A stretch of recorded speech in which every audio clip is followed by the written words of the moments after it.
Muy buenas tardes, amigos. Estamos iniciando un nuevo programa denominado Remembranzas de San Martín en el presente. Este programa tiene como objetivo dar a conocer a nuestro queridísimo San Martín Texmelucan.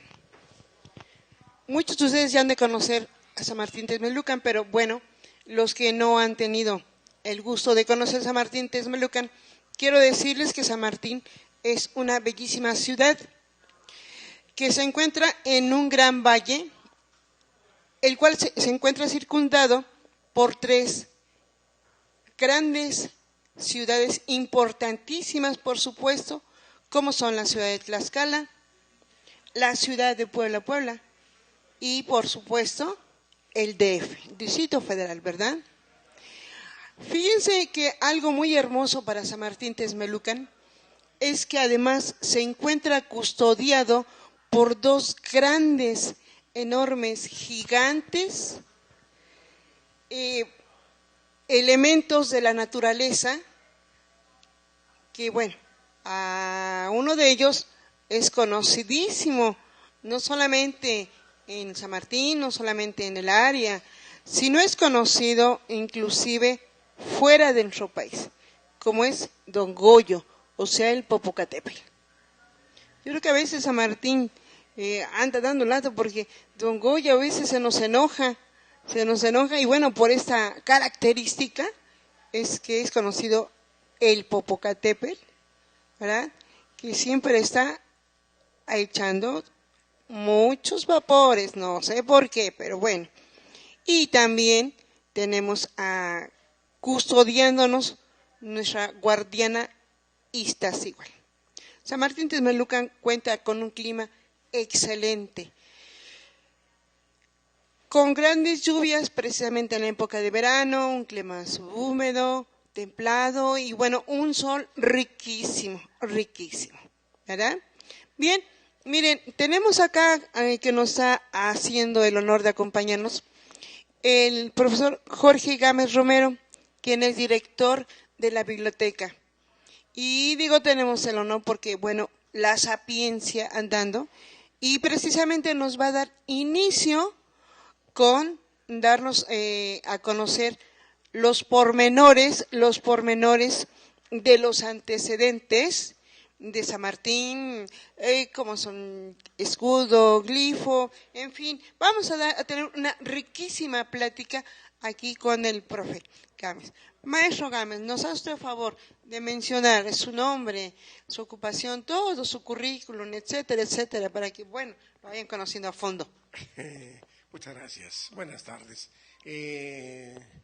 Sin pecar de modestia, la verdad es que a un servidor lo que mejor le adorna, le gusta y necesita es llamarse amigo. Creo yo que en nuestra larga vida nos hemos dedicado únicamente a cultivar amigos, y eso es lo que más nos gusta y nos satisface, sentirnos y sabernos amigos de mucha gente. Pero vamos, no vengo a hablar de mí, que eso no importa. Si usted lo desea y no ordena otra cosa, hablaremos un poquito de San Martín. Perfectamente, profesor Gámez. Mire, en primer lugar, nos gustaría que nos mencionara, ¿qué sabe usted respecto de la fundación de San Martín Texmelucan? Bien, es un tema un poquito álgido, que ha sido un poquito manoseado, es decir, se habla de una cosa, se habla de otra, gente que presume o cree o dice, o a lo mejor sí sabe mucho. Lo cierto es de que es un tema bastante difícil. Lamentablemente hay un problema que es importante recalcar. La documentación del archivo de San Martín desapareció allá por los años 60 y tantos del siglo XIX. En la época de la Guerra de Reforma, que hubo problemas entre conservadores y reformistas, alguien tomó la plaza de San Martín, y lo que se acostumbraba, muy clásico en esa época, era incendiar las instalaciones de la autoridad. Entonces esto se hizo así, y por gangas desapareció absolutamente toda la documentación de San Martín. Entonces, a partir del siglo XX, a inicios del siglo XX, empieza a recopilarse información y la inquietud respecto a qué ha sucedido. Entonces no nos queda otra cosa más que acudir, posiblemente no haya fuentes oficiales que nos nutran respecto a datos concretos. Y entonces tenemos que recurrir a hipótesis, tenemos que recurrir a lo que sabe mucha gente de edad y esas cosas. Por lo demás es difícil. Claro, para hablar un poquito de San Martín, muy brevemente tenemos que hacer una entrada y referirnos, por ejemplo, a Puebla, ya que precisamente de ahí vamos a partir para hablar un poquito de San Martín. No debemos perder de vista que los españoles llegaron aquí en 1492 y que algunos años después, precisamente el 13 de agosto de 1521, los españoles finalmente se apoderan de la Gran Tenochtitlan y se establece a partir de ese momento la Nueva España. Ante ese panorama surge la necesidad, por los viajes que se realizaban desde la Villa Rica de la Veracruz a la ciudad, a la capital de la Nueva España, que es ahora el Distrito Federal, de hacer algunas ciudades intermedias. Con estos se funda primero la ciudad de Puebla, el 16 de abril de 1531. Muy románticamente se comenta que el clérigo Julián de Garcés tuvo un sueño y que en ese sueño los ángeles planeaban y medían las calles de la ciudad y entonces eso permitió que la ciudad de Puebla se llamara por muchos años Puebla de los Ángeles. Llegando en ese tenor y hasta ese punto, debemos pensar en la fundación del estado de la capital de Puebla, la ciudad de Puebla ahora, que es una ciudad muy característica, muy similar a muchas ciudades de España. Debo reconocer con toda sinceridad que yo en lo particular no conozco personalmente, pero bueno, pues para algo se hicieron los libros. Entonces hemos comparado muchas de las ciudades más importantes de España fueron trazadas como la ciudad de Puebla, es decir, con una perfección cuadrangular como pocas. Y para poner ejemplos, podríamos retomar un poquito el asunto, yéndonos más hacia el oriente. Si nos vamos, por ejemplo, a partir de Tehuacán, que es la primera ciudad importante del estado de Puebla en el oriente del estado, encontramos que Tehuacán, sus calles son exactamente delineadas en una forma cuadrangular, en una dimensión perfecta. Si avanzamos hacia acá, pasamos a Tecamachalco, y Tecamachalco está exactamente diseñado, está trazado de la misma forma, en calles perfectamente derechas. Y sin mucho buscarle, llegamos a Tepeaca, que tiene el mismo trazo de la ciudad. Y venimos más acá, llegamos a Mozoc, y a Mozoc, una población pequeña, pero también está trazada igual. Y ya dijimos que la ciudad de Puebla es una de las características que tenía, era precisamente, digo tenía porque ahora ya han abierto algunas avenidas que son no tan uniformes como sus calles, pero planeada y trazada en una forma perfecta. Si queremos, nos venimos a Cholula, y Cholula igualmente tiene el mismo trazo. Huejotzingo, ni qué discutir, también es una ciudad, aunque es una ciudad nueva, Huejotzingo.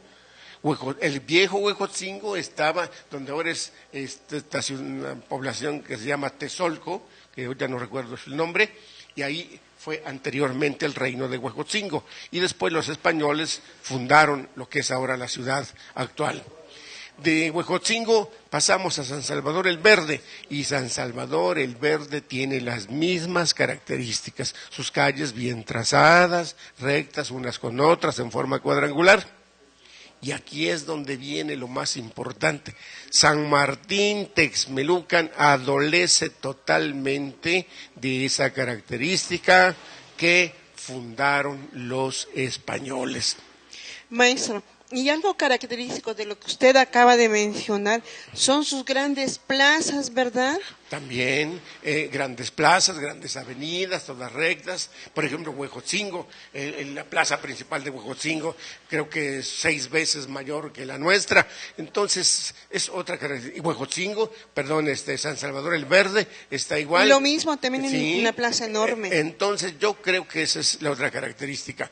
Por esa razón, yo en lo particular difiero bastante de que San Martín Texmelucan fue fundado, como se dice por ahí, en 1596 por los frailes franciscanos de la Cofradía de San Diego, cosa que parece muy positiva, muy cierta.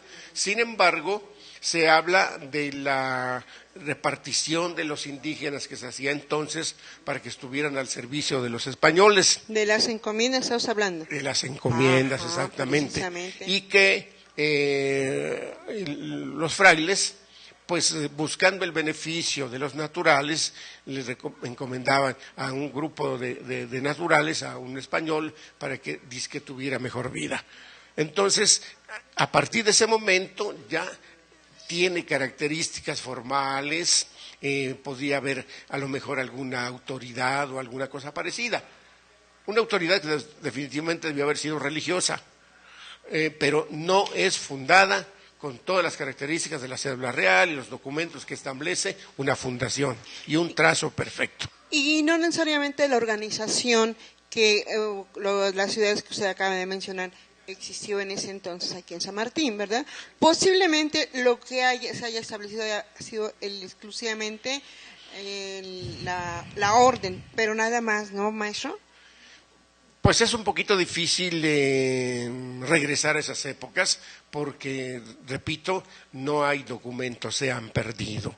Sin embargo, es posible que haya venido la orden propiamente, no de fundar, sino de organizar a los habitantes que había, porque se habla de que se presentaba una dispersión de personas en diferentes comunidades y entonces había que traerlas todas aquí al centro de este valle, a concentrarse para, repito, ponerlas al servicio de algún español para que les dieran mejor vida. Entonces yo creo que eso es sí, pero definitivamente no hay una fundación perfecta. No hay una fecha precisa de fundación y no la existió además, yo ¿verdad? digo que no la hay. Perfecto. Además es importante aclarar que hasta 1740 era San Martín Tlautzitenco.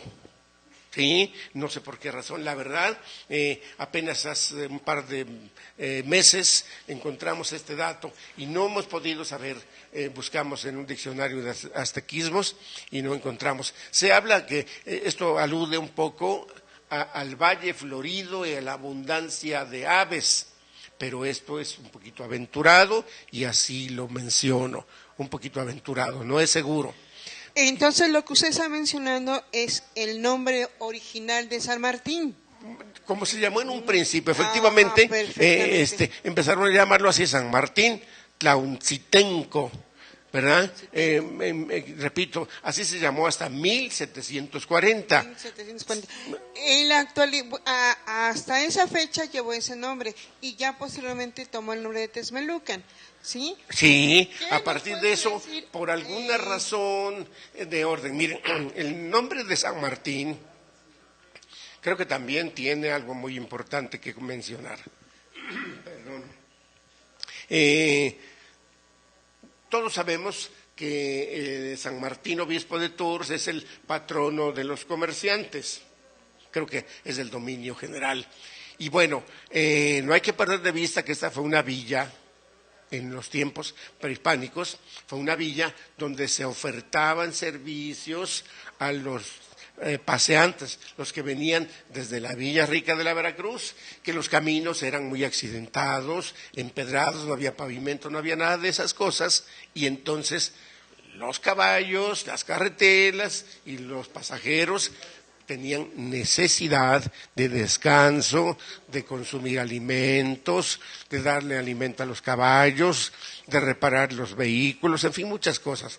Y Creo que en ese momento, se me ocurre a mí un poco románticamente, pensar que en ese momento se destina lo que será San Martín, un pueblo de comerciantes, porque precisamente son los comerciantes que se ubicaron por aquellas épocas en esa villa, los que ofrecieron sus servicios, los que en forma por demás arbitraria determinaron el paso del camino real.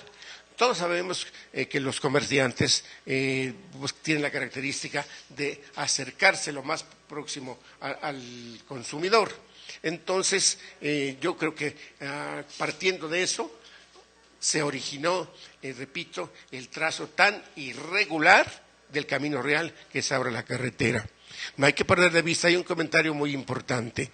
El camino real o la carretera antes no seguía, digamos, por donde está el convento, hasta antes, sino iba por lo que está en la estación del ferrocarril, pasaba por lo que es ahora la secundaria 1. Tan es así que el primer templo que se erige a San Antonio de Padua, no es otro más que el que está ahí en las instalaciones que ahora ocupa la Cruz Roja. ¿Sí? Se iba el camino por ahí, luego seguía por lo que es el carril de San Miguel. Los trazos de los caminos estaban determinados más que otra cosa por las necesidades de las haciendas. Y no hay que olvidar que por ahí se llegaba a la hacienda de San Miguel. De la hacienda de San Miguel se desembocaba por lo que es ahora Mártires 7 de enero para seguir por el camino donde está ahora y enfilarse hacia San Antonio Chautla, que entonces era un emporio de producción agrícola. Entonces, todas esas características nos hacen pensar que los que determinaron el crecimiento, los primeros asentamientos, fueron simplemente los comerciantes que ofertaron sus servicios. Bien, dicen que ya todos traen su destino trazado, ¿verdad? Y vaya, no cabe duda que San Martín Texmelucan tenía ya su destino trazado desde hace muchísimos cientos de años, sí, ¿verdad? Sí, muy bien, maestro. Perdón, profesora, tenemos otra característica también muy importante después, propiamente cuando se hable de la fundación. Considerando las costumbres de España, en España las ciudades se caracterizaban por dos entidades muy importantes: la casa consistorial, y la casa clerical. La consistorial no era otra cosa más que la de la autoridad municipal, del ayuntamiento. Y la casa clerical no era otra cosa más que de los clérigos, de los religiosos. Y regularmente estaba una cerca de la otra. Si no es que a un lado o enfrente, pero muy cercano, dado que el aspecto religioso prevaleció como algo importante en la toma de decisiones. Y entonces tanto el clero como la autoridad civil caminaban propiamente de la mano. Y ese fenómeno aquí no se da. Tenemos, por ejemplo, la parroquia que está aquí en un lado y la casa del ayuntamiento por otro. Entonces, también ese es otro asunto que nos indica que no hubo la tal fundación. No hubo una planeación como en Huejotzingo, como en la ciudad de Puebla, sí, ¿verdad? Claro. Muy bien, maestro. Bien, maestro. ¿Qué nos puede usted decir? Por ahí tenemos entendido que hay un glifo muy especial que caracteriza lógicamente la desinencia de San Martín. Sí, no hay que perder de vista un aspecto importantísimo. En los inicios de la cultura precortesiana se usaba primero la escritura pictográfica, que era dibujar imágenes que representaran algo, que quisieran decir algo. En esos tiempos había escritores que se dedicaban a eso y que lo único que sabían hacer unos dibujos que significaban algo.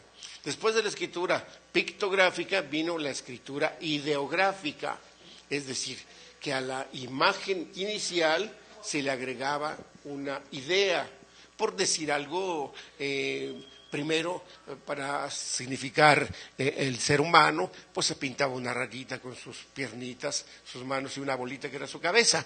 Y en esa figura ya pensábamos que se hablaba de un ser humano. Cuando surge la escritura ideográfica, por ejemplo, entonces ya se le puede dibujar a uno de los dos dibujitos, por ejemplo, una especie de faldón, algo así, para significar entre hombre y mujer.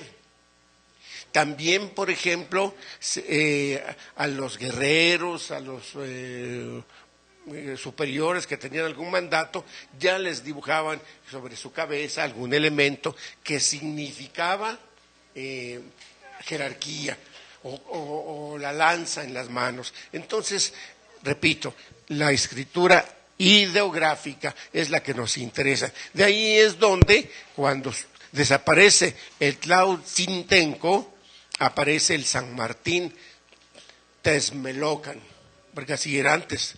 Bueno, entonces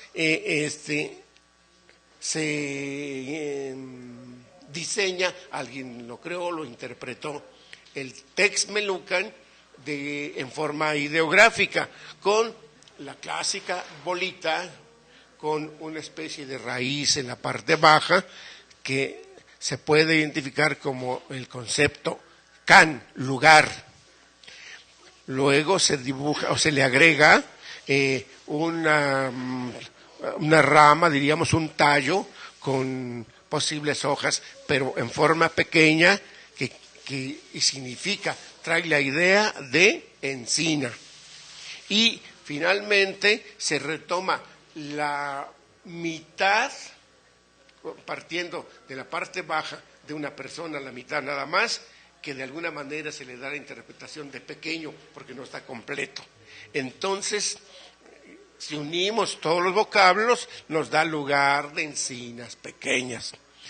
Esto no lo inventé yo, nos lo enseñó el profesor Felipe Franco en su Indonimia del Estado de Puebla, con un apoyo todavía más importante, el auxilio en mexicanismos del famosísimo maestro tlaxcalteca, don Desiderio Xochitl, una autoridad en materia de náhuatl.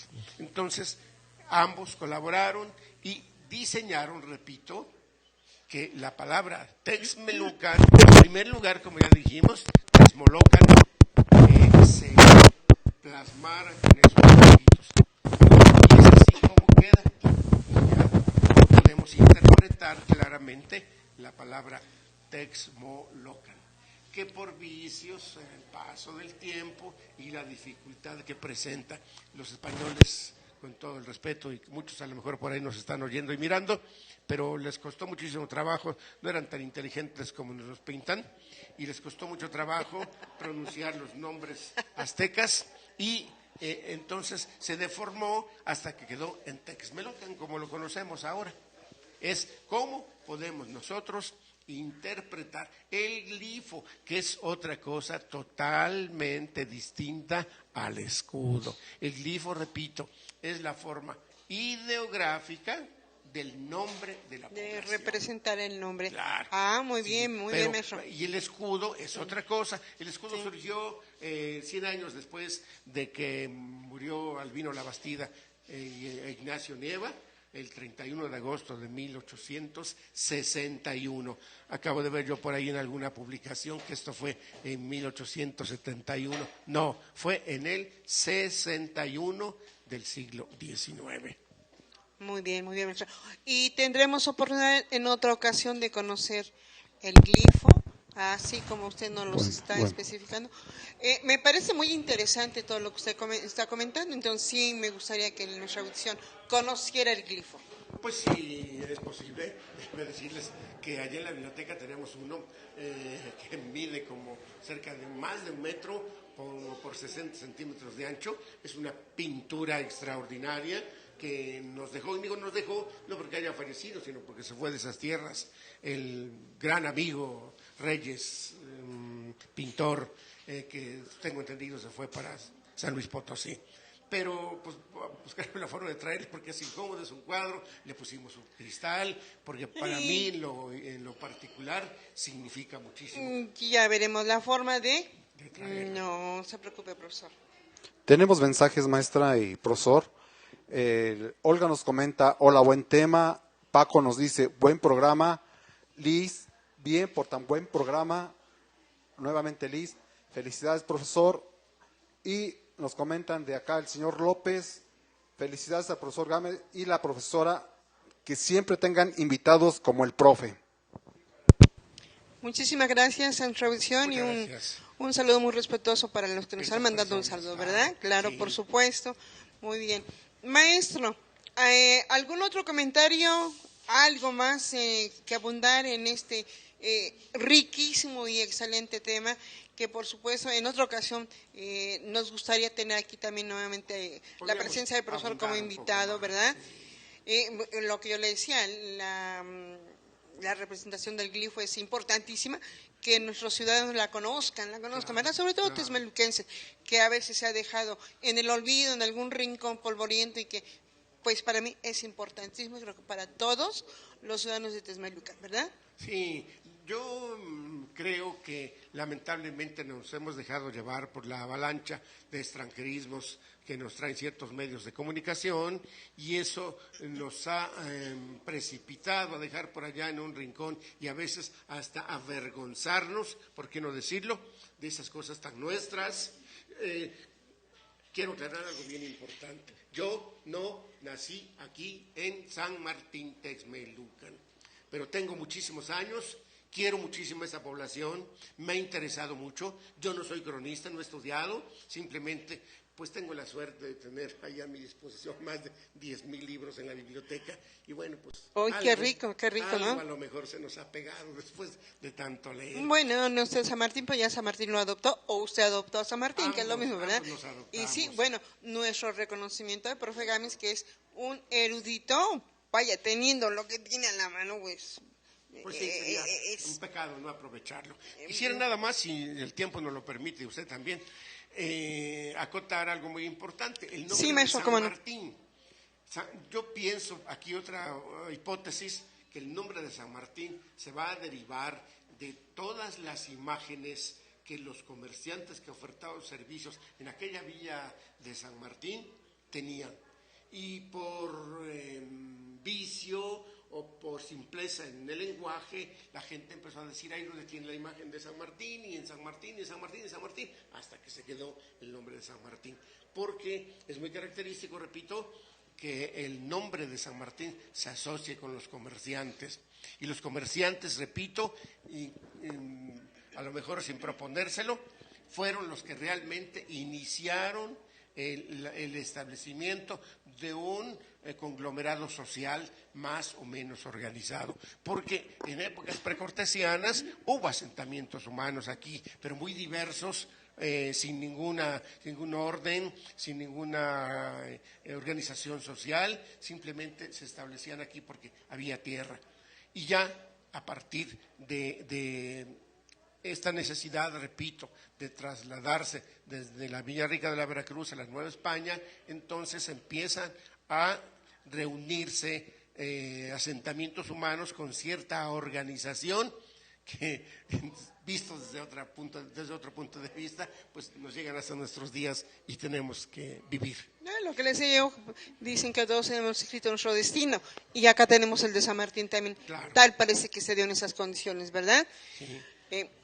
Bien, profe. Entonces, contaremos con el honor de su presencia en alguna otra ocasión. Pues si me hacen el favor de invitarme, tenemos todavía, podríamos hablar, ya mencionamos hace un momento algo sobre el escudo, que no hay que confundir, son dos cosas totalmente diferentes. Bueno, el escudo de San Martín y el glifo.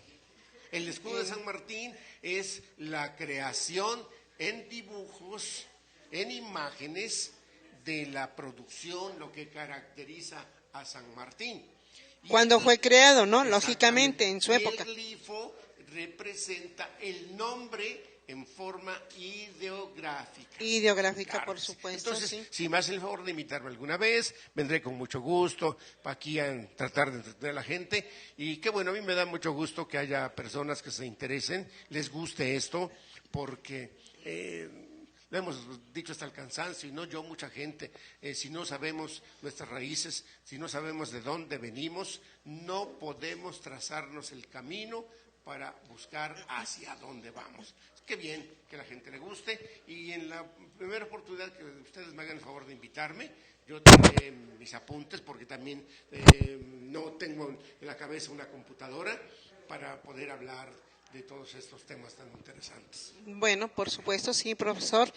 Entonces, con esto damos por cerrado.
Va a ser un homenaje a la biblioteca y al que lleva su nombre, al ilustre Maestro Serna. el maestro Serna. Entonces, están ustedes cordialmente invitados, porque parte de esa biblioteca, vamos, no me la van a quitar. Tengo ahí 30 años, y lo que es esa biblioteca, bueno o malo, es culpa mía o mérito mío. La gente, ¿no? Producto de su trabajo, profesor, producto de su trabajo. Muchas gracias. Muchas Sí, gracias. profe, ¿cómo no? Pues los invito a todos, particularmente a todos los que nos escuchan. Ahí queremos vernos el próximo viernes 26 de septiembre, 7:30 de la noche, aquí en el Zócalo. Muchas gracias. Están invitados Buenas todos. noches. Buenas noches, profesor. Regresamos en unos segundos.